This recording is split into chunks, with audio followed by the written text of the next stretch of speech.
नमस्कार, म खगेन्द्र खनाल। आज हाम्रो पढाइको बारेमा अपडेट गर्न चाहँदैछु। के गरिँदैछ, के हुँदैछ र हाम्रो जग्गा कहाँ हो, के हो फुकेटमा म सबै बताउनेछु। भिडियो हेर्दै गर्नुहोस्। यो तल टेलर भएको चाहिँ हामीहरूको अपार्टमेन्ट हो। सेकेन्ड फ्लोरमा हामी बसिन्छ। थर्ड फ्लोरमा पढाउने स्टुडियो र स्टुडेन्टहरू बस्ने पनि यही थर्ड फ्लोरमै हुनेछ।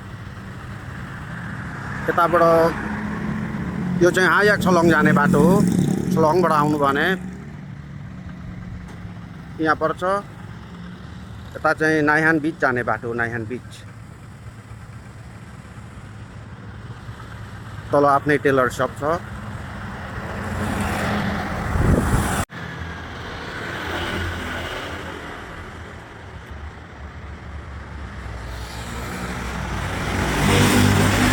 रुस्ने निस्किने बाटो यही हुनेछ।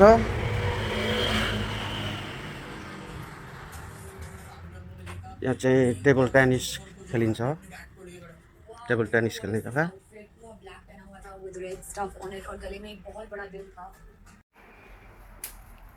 यो 3 तलामा हो। स्टुडेन्टहरू बस्ने कमरा। अर्को कमरा। सबै कमरामा अट्याच बाथरुम छन्। एयरकन छ। यो चाहिँ पढाउने स्टुडियो। आज wifi high speed internet wifi हालिँदैछ।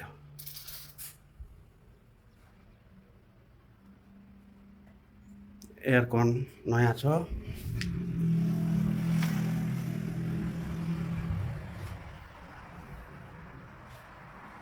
TV ठुलो टिभी हालिने छ र घरबाट पढ्ने स्टुडेन्टले हामीलाई देख्छन्।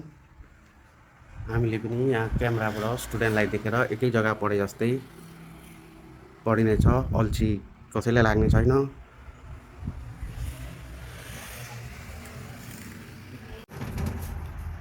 यहाँ हाम्रो माथिको छतमा हो। बिहान सूर्य नमस्कार, एक्सर्साइज, योगा, मेडिटेसन गर्ने जग्गा।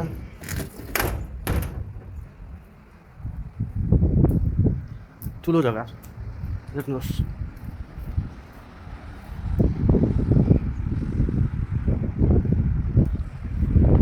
भ्यू पनि राम्रो छ। पहाडको भ्यू।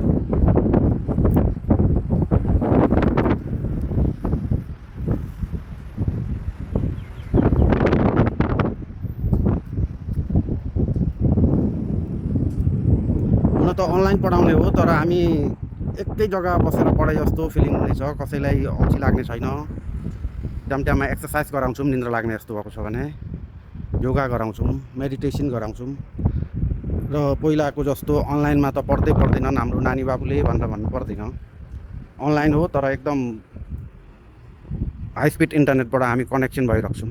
जस्तो यहाँ स्टुडियोमा पढाउने स्टुडेन्ट त्यस्तै घरमा बसेर पनि त्यसरी नै पढ्न पाउनेछन्। यता नायान बिच जाने बाटो।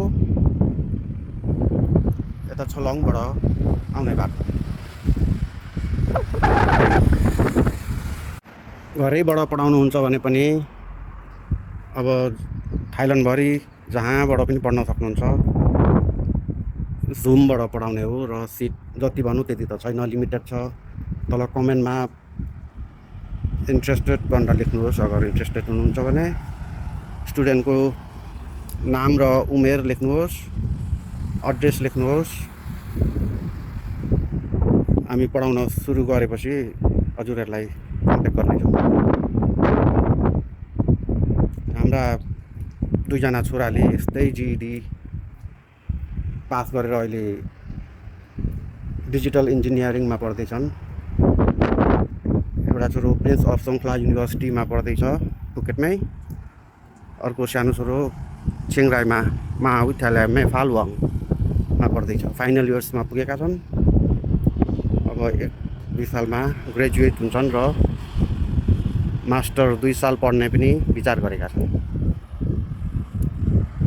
र इन्टरनेसनल स्ट्यान्डर्डको एआईले बनाएको कोर्स हुनेछ। बहुतै राम्रो पढाइ हुनेछ। छोरी 14 वर्षकी छोरी 2 साल पहिला 5 क्लासमा डाउरुनमा पढ्दै थिइन्, डाउरुन विद्यामा। अब कहिले चाहिँ 12 क्लास पास गर्ने भनेर मैले घरैबाट पढ्ने भनेर अहिले जिइडीको एक्जाम गर्ने तयारीमा छिन्। अब धेरै महिना लाग्दैन जिइडीको एक्जाम गरेर कलेज पढ्न पाउने छिन्। र यो एक्जाम्पल बताइदिएको हो, हामीले पहिल्यै हामीले गरिसकेर यस्तो यस्तो यस्तो भनेर हजुरहरूलाई बताइदिएको हो। यसमा केही फिकर गर्ने केही उतो नै छैन। ढुक्क भएर चाहिँ ल्यापटप के स्पेसिफिकेसन चाहिन्छ ल्यापटपको त्यो हामी भनी बताउँछौँ। र HD camera, high speed internet हुनुपर्छ। एउटा ल्यापटप किन्नुभयो भने जिइडी पास गरेर कलेजको डिग्री पाउँदै तक्लाई हुन्छ। र एकखेप इन्भेस्टमेन्ट गर्नुहोस्। धेरै धेरै मुगा स्कुललाई कति हो कति धेरै फिस दिनुको साटो त त्यति गर्न सक्नुहुन्छ होला भन्ने लाग्छ। कसैलाई धेरै दुःख छ र सक्नुहुन्न भने सम्पर्क गर्नुहोस्। हामी स्कलरसिप डोनेसन खोज्ने प्रयास गर्छौँ र हजुरहरूलाई थाहा दिन्छौँ। धन्यवाद। स्टुडेन्टहरूलाई बोरिङ नभइकन पढौँ भनेर टेबल टेनिस हालिएको छ। र हामीले पढाउन चाहेको केटाकेटीहरू चाहिँ 10 वर्षदेखि माथि नै हुन्। कमसेकम 5-6 क्लास पढिसकेका हुन् र अहिले 11, 12, 13 वर्ष, 14, 15 वर्षका छन्। थाइको स्कुलमा आएर त्यही 5-6 क्लास मात्रै पढ्दैछन् भने अझै होक पास गर्न त धेरै साल लाग्नेछ। त्यही पनि कस्तो स्कुलमा हाल्नुभएको छ त्यस्तै शिक्षा मात्रै मिल्छ। धेरै जसो थाई स्कुलको स्टुडेन्टहरू थाई भाषा जान्दछन्, इङ्ग्लिस खास राम्रो हुन्न। इन्टरनेसनलमा हाल्नुभएको छ भने फिस धेरै मुखो छ। त्यही पनि स्कुल हेरी हुन्छ, जान्नेले धेरै जान्दछन्, नजान्नेले खास जान्दैनन्। र प्राइभेट स्कुलमा हाल्नुभएको छ ठिकठिकैको जस्तो फुकेटको दारुन जस्तो भने त्यस्तो पढाइ राम्रो हुँदैन। हाम्रै छोराछोरीहरू पनि त्यहीँ पढेका हुन्। पढाइ नसक्दै मैले निकालेर नेपालमा लगेर अलिक साल पढाएँ। नेपालमा पढेको कागजपत्र केही ल्याइएन। यहीँ आएर जिइडीको एक्जाम गरेर जिइडीको पेपर पास भएको पेपर मिलेपछि युनिभर्सिटी जोइन गरेका हुन्। त्यसो हुँदा कहाँ कति पढेका थिए के थिए त्यो केही पेपर चाहिन्न अमेरिकामा जोइन गर्नको लागि। चाहे अनलाइनबाट जोइन गर्नुहोस्, चाहे यहीँ आएर जोइन गर्नुहोस्। यहीँ आएर भन्ने चाहिँ अब हामीहरूको स्टुडियोमा 10 या 15 जना जतिलाई सकिन्छ पढाउन। यहाँ पनि अब कहिलेकाहीँ कोही निस्केलान्, खाली भइरहला।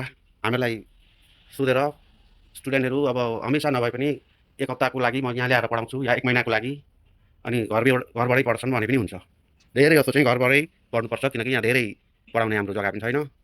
र अनलाइनबाट सबसे राम्रोसी घरैबाट पनि यहीँ बसेर पढे जत्तिकै हुनेछ।